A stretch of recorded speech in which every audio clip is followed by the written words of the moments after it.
Bem, pessoal, vamos aí dar um giro informativo via Skype com os nossos repórteres, trazendo aí muitas notícias durante essa edição do Jornal da Rede Alesp. Exatamente, agora para iniciar o nosso giro, conversamos com o repórter Sérgio Everton. Bom dia, Sérgio. Bom dia, Sérgio. Bom dia a vocês, bom dia, Luciano, bom dia, Carol, bom dia a todos, bom dia aos nossos telespectadores, ouvintes da nossa Rede Alesp também. Pois é, começando aí a semana, né, Luciano? Você acabou de citar os eventos da casa, né, para esta segunda-feira, muita coisa aí, né? Tudo ainda em ambiente virtual, né? E eu vou falar primeiro, Luciano e Carol, da Comissão de Finanças, né? Que aprovou o projeto aí sobre a Lei de Diretrizes Orçamentárias, né? Isso na sexta-feira, né? Foi aprovado o projeto da Diretrizes do Orçamento, né? A Lei Orçamentária, né? Em reunião da Comissão de Finanças, né? Que foi realizada, claro, né? A gente continua, como eu acabei de falar, em ambiente virtual, né? Os parlamentares aprovaram, né, um relatório, um projeto de lei, que é o 307, né, de 2020, sobre as diretrizes orçamentárias do Estado, isso agora para o próximo ano, né, para 2021. Ou seja, todo ano, né, se tem aí o orçamento, né, do Estado para todo ano, então tem que ser aprovado, né, pelo Parlamento Paulista, isso no caso no âmbito estadual, que também tem um âmbito federal, né? Quem presidiu essa comissão foi o deputado Wellington Moura, do Republicanos. O projeto recebeu aí 3 pareceres durante a fase toda aí que teve na comissão. Após o acordo, o acréscimo aí de emendas, né? Que emendas são essas, são ações, né, dinheiro, montantes aí que são destinados aos municípios, né, regiões que precisam, né, de mais investimentos, né? Isso é muito importante, essas emendas são importantíssimas, né, no parlamento, né, em relação à questão do orçamento aí do Estado, né, durante o ano. E também teve, aliás, a relatora, né, dessa LDO é a deputada Damares Moura, né? Esses recursos das emendas que eu estou falando, o valor dos recursos liberados foi mensalmente liberado para vão ser liberados para as universidades, né? Esse texto, como eu disse agora, é da deputada Damares Moura, que é a relatora, né, da LDO. E ficou aprovado aí com 8 votos. Os relatórios apresentados também teve aí os relatórios do deputado Ricardo Melão, do Novo, e do deputado Paulo Fiorilo, que também tiveram 1 voto cada um. A doutora Damares, a deputada Damares, ela agradeceu muito a relatoria aí. Segundo ela, houve aí um esforço da equipe do governo e da parte dela também para que esse relatório, né, fosse o mais inclusivo possível. O líder do governo da casa, né, que é o deputado Carlão Pignatário, do PSD, ele acredita que o texto enviado aí pelo Executivo acabou sendo melhorado, inclusive, né? De acordo com ele, algumas emendas não puderam, né, ser acolhidas até por questões técnicas, viu, Luciano e Carol? Então, acabaram não entrando aí, né, por questões técnicas, essas emendas na Lei de Diretrizes Orçamentárias no orçamento para o ano que vem, de 2021. Teve uma emenda, inclusive, reivindicada pelo deputado Ricardo Melão, que acata pela relatora, ela prevê que as universidades estaduais paulistas busquem aí fontes alternativas, né, através do Tesouro do Estado, para a expansão e também a manutenção de suas atividades. O que não inclui aí, né, os gastos com o pagamento aos servidores, tá? Bom, 3 emendas do PT também foram somadas aí a esse projeto de diretrizes orçamentárias, né?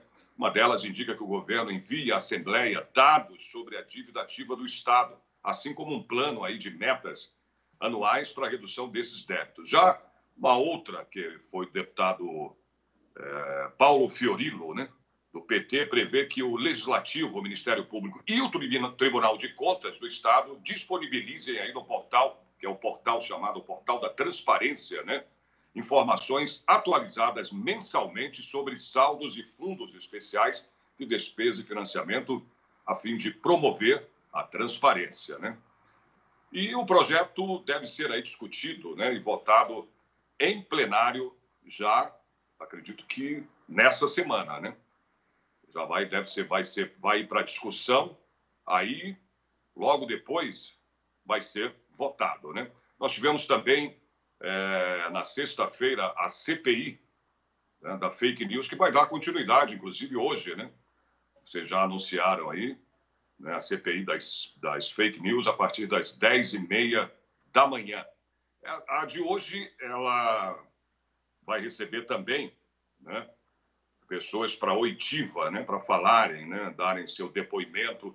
Eles são sabatinados aí pelos deputados para saber o que está acontecendo, como vem sendo feito já desde o começo da CPI, né? Na sexta-feira, os deputados dessa comissão parlamentar de inquérito que investiga, né, a disseminação de notícias falsas durante aí as eleições de 2018, também, né, no mês de julho aí desse ano, especialistas da área da comunicação, né, vieram aqui ao encontro. Durante esse encontro foi presidido aí pelo deputado Caio França, que é o presidente dessa comissão, né? Foram aprovados também uns novos aí pedidos, né, de oitiva, é o que eu falei. Oitiva são convidados, né, as pessoas que fazem parte, né, de empresas, enfim, responsáveis por elas, para vir aqui à Assembleia Legislativa, né, prestar depoimento, esclarecimentos, enfim.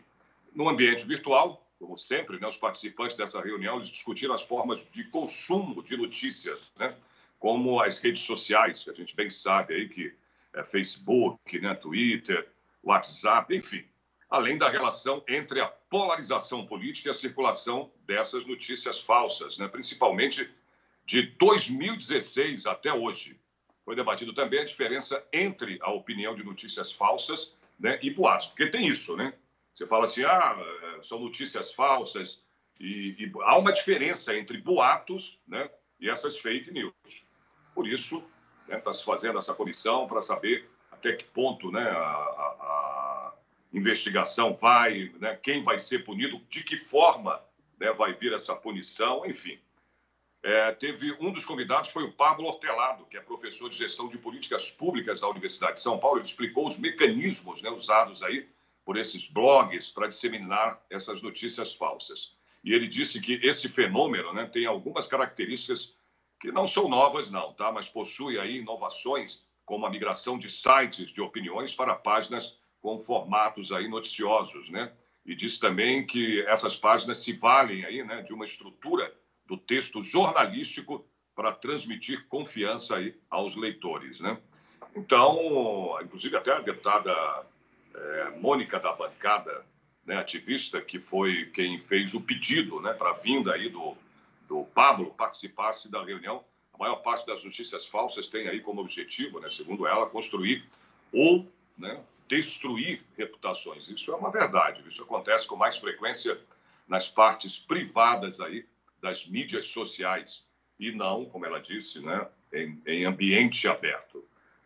E um outro convidado que teve, né, para falar na comissão, para prestar seus esclarecimentos, né, foi o Wilson Gomes, professor, né, de comunicação aí da Universidade Federal, lá da Bahia.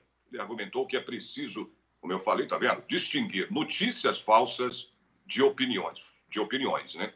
Opinião, segundo ele, não é fake news. Tem que deixar isso bem claro, né? Condenar notícias falsas, como ele disse, né, não significa aí prejudicar a liberdade de expressão, mas sim punir determinado tipo de informação. Ele afirmou, explicando que as notícias falsas ganharam aí um alcance e uma propagação nunca vistas antes, né? O deputado Sargento Neri, né, que é o relator dessa CPI, da Comissão Parlamentar de Inquérito, disse que é preciso aí desenvolver um trabalho imparcial, né? Porque as fake news elas foram exploradas aí por todos, né? Tanto que se precisa punir o crime e não a ideologia, né, e nem o partido. Os deputados aprovaram, nessa ocasião, dessa reunião da Comissão Parlamentar de Inquérito da sexta-feira, pedidos para que outras pessoas compareçam à comissão. Hoje, né, como o Luciano e a Carol anunciaram aí, segunda-feira, 10h30 da manhã, os parlamentares devem aí ouvir os representantes de veículos de imprensa, como os jornais Folhas de São Paulo e o Estado, né, de São Paulo, e também o portal G1, para falar sobre a checagem aí de boatos e essas notícias falsas, né? Essas oitivas fazem parte aí da fase conceitual que está sendo feita pelo colegiado, viu, Luciano e Carol? São essas notícias, né, que eu tenho para dar aqui de sexta-feira, né, que foi essa CPI da fake news e a Comissão de Finanças, Orçamento e Planejamento. Tá bom? Tá certo, Sérgio Everton. Sérgio Everton, você volta hoje? Tem mais notícia daqui a pouco? Eu não sei, acredito, eu acho que não. Tá Acho bom. que hoje ainda não volto. Tá Deve bom. ser o Fábio que vai entrar, Ah, tá bom. né, para dar as próximas notícias. Tá Tá bom? bom, Sérgio. Muito obrigado pelas suas Imagina, informações aí. Luciano. É uma vontade aí. Um abraço, bom trabalho para vocês, bom jornal. Para nós. Obrigada. Esse foi então o Sérgio Everton trazendo um pouco mais das informações do trabalho da casa na semana passada, né?